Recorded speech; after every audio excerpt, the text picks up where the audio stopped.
¿Qué impulsa a un joven de 18 años a escalar 400 metros de granito sin cuerda, sabiendo que un solo error significa la muerte?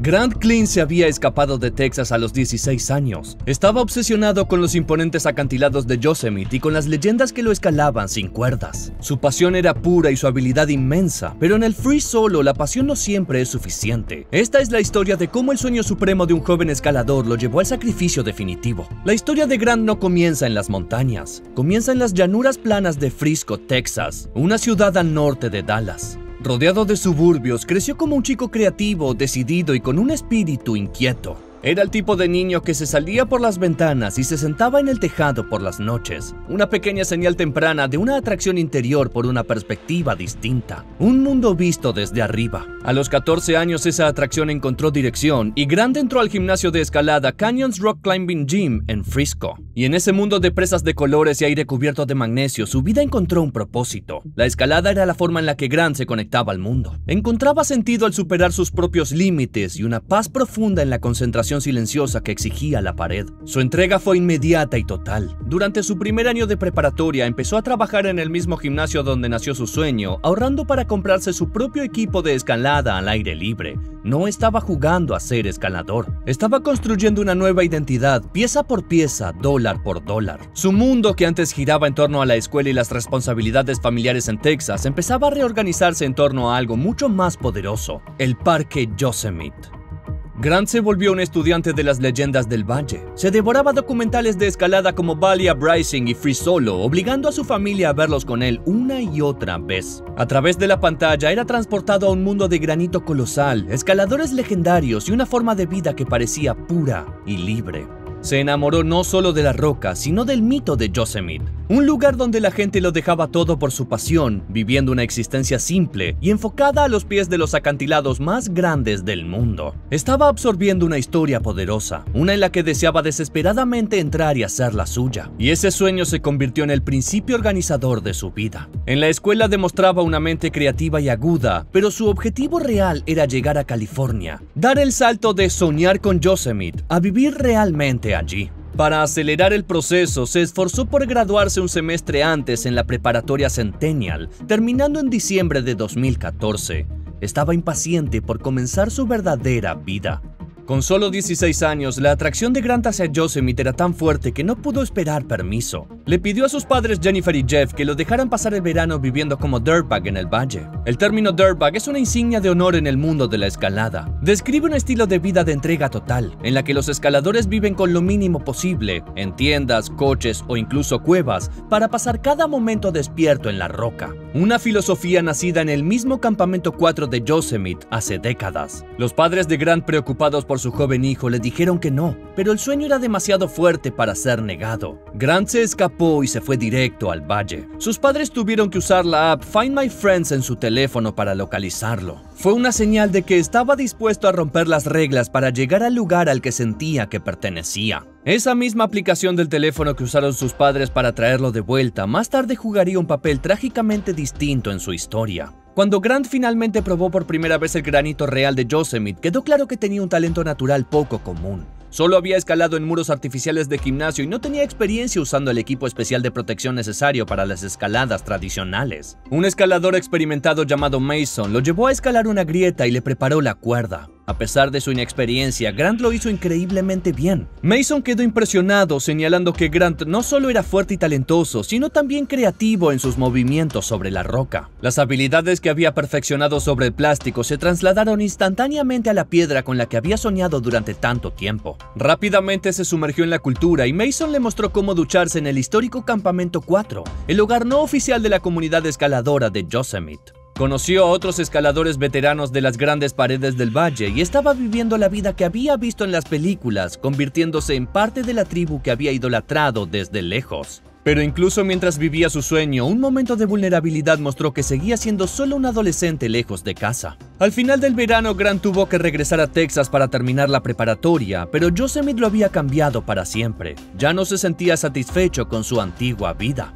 Solicitó trabajos con Aramark, la empresa concesionaria de Yosemite, y consiguió un puesto como lavaplatos en el Lodge. Como tenía planeado, se graduó de la preparatoria en diciembre de 2014 y después de cumplir 18 años en mayo del año siguiente, finalmente fue libre de volver al valle, esta vez con la aprobación de sus padres. Durante el viaje de regreso a Yosemite para empezar su trabajo oficial, se detuvo unos días en Red Rocks, una zona de escalada cerca de Las Vegas, pero no era lo mismo, no era el valle. Esa noche llamó a su madre, Jennifer. Estaba llorando y dijo que por primera vez sentía nostalgia, recordó ella. Fue una pequeña grieta en la armadura del aventurero intrépido, un recordatorio del chico que había dejado a su familia atrás para perseguir un sueño monumental. El momento pasó y él continuó su viaje, conduciendo toda la noche hasta llegar al parque. Para él, Yosemite era su hogar. En mayo de 2015, Grant Klein llegó al valle de Yosemite, no como un fugitivo, sino como un miembro legítimo de la comunidad. Había conseguido un trabajo lavando platos en el Yosemite Lodge y le asignaron una cabaña tipo tienda en la zona de alojamiento para empleados conocida como Boys Town, una comunidad de trabajadores temporales ubicadas en el corazón del valle. Ya no era un forastero, estaba en casa. En Boys Town, Grant formó rápidamente una nueva familia. Sus amigos allí no lo recordaban como alguien imprudente que tomaba riesgos, sino como alguien amable y encantador. Era muy buen conversador, dijo su amiga Emily Wall. Era curioso sobre todo y prestaba toda su atención a quien le hablara. También era muy dulce y prudente. Había encontrado a su gente, una comunidad que entendía su pasión. Desde el estacionamiento de Boys Town podía mirar hacia arriba y ver las magníficas paredes de granito, incluida la formación que pronto se convertiría en su última obsesión, los Royal Arches. Con el valle como su patio trasero, la escalada de Grant avanzó a una velocidad increíble. Comenzó con una ruta popular de 5 largos llamada After Six, una escalada clasificada como 5.7, considerada moderada para escaladores experimentados, pero que sigue siendo un desafío serio. Al principio la escalaba con un compañero y cuerdas, aprendiendo los movimientos y la textura del granito, pero pronto dio un paso dramático. Empezó a escalarla en free solo. Es decir, solo, sin cuerda ni equipo de seguridad. El free solo es la forma más pura, pero también la más peligrosa de la escalada. Para quien escala solo, no hay margen de error. Un solo resbalón o una presa que se rompe, y eso significa una caída segura. Grant empezó a escalar After Six en solitario con regularidad y se convirtió en una rutina para él. Luego llevó el límite aún más lejos y empezó a escalar esa ruta en free solo, descalzo. No lo hacía por velocidad ni eficiencia, lo hacía por conexión. Era una búsqueda de una experiencia más profunda, una forma de sentir la piedra directamente bajo sus pies. Esta nueva y peligrosa pasión no era un secreto. Grant era abierto con sus padres sobre esta práctica, un hecho que los aterraba. Le rogaba que no lo hiciera, dijo su madre, Jennifer.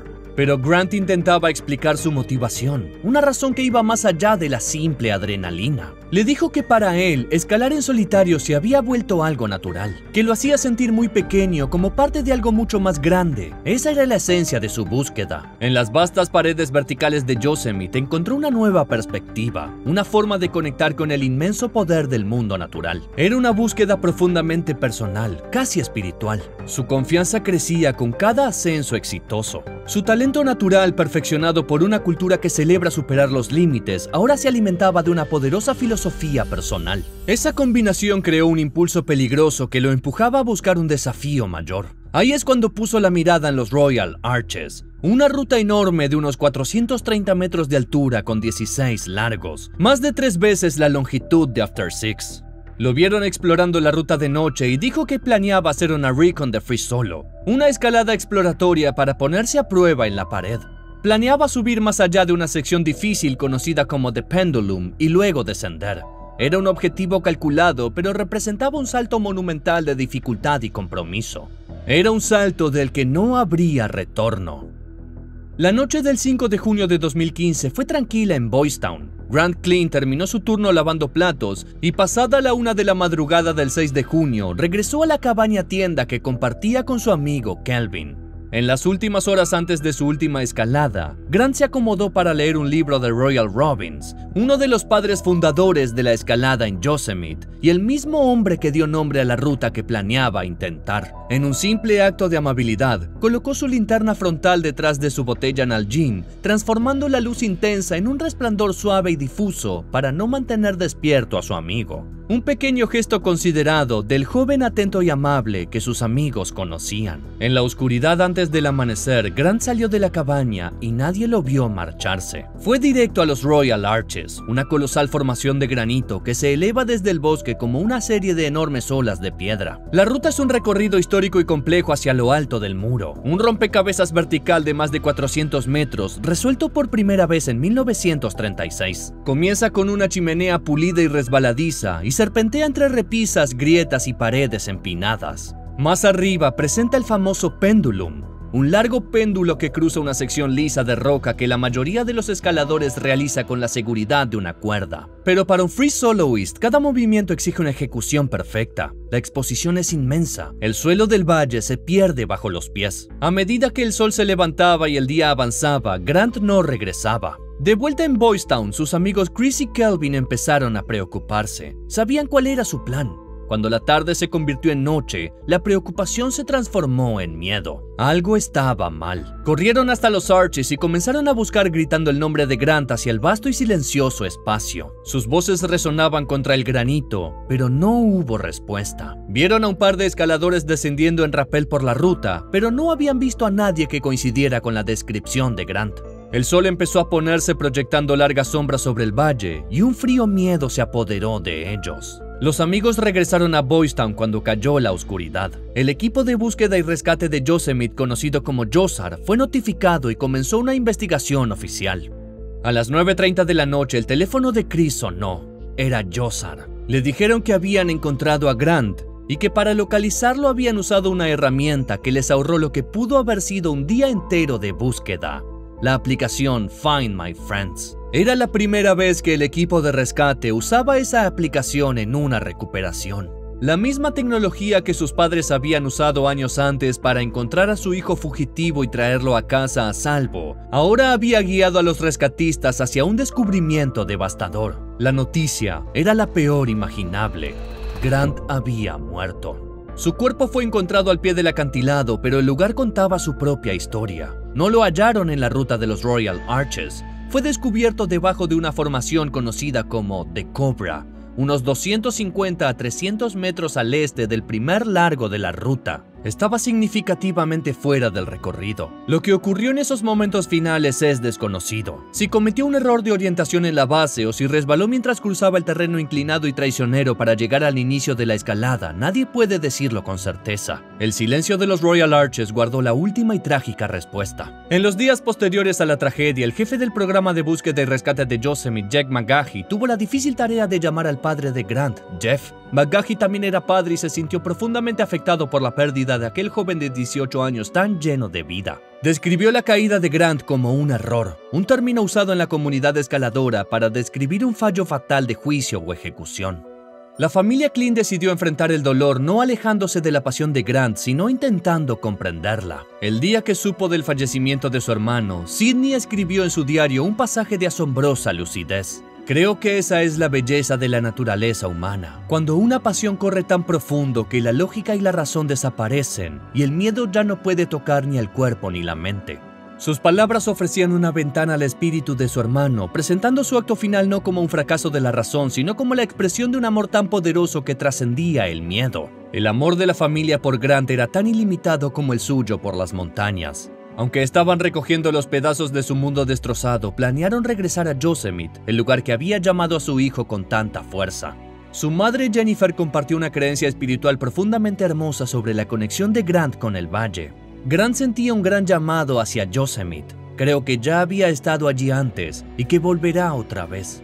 Para ella, Grant no se había perdido en el valle, se había unido a él. Durante su duelo, la fortaleza y generosidad de la familia brillaron. Se creó una página de GoFundMe para ayudarlos con los gastos inesperados de viaje y del funeral, y la comunidad de amigos y desconocidos se unió, recaudando casi $20,000. En un gesto notable de gratitud, la familia pidió que en lugar de flores, las personas hicieran donaciones a Friends of Yosemite Search and Rescue, la misma organización que había llevado a su hijo de regreso a casa. Se celebró una ceremonia en honor a la vida de Grant en Texas, en el gimnasio de escalada Canyons Rock Climbing Gym, el lugar donde su viaje había comenzado. La historia de Grant Kling no trata solo de cómo murió, sino de cómo eligió vivir, con una pasión valiente y total.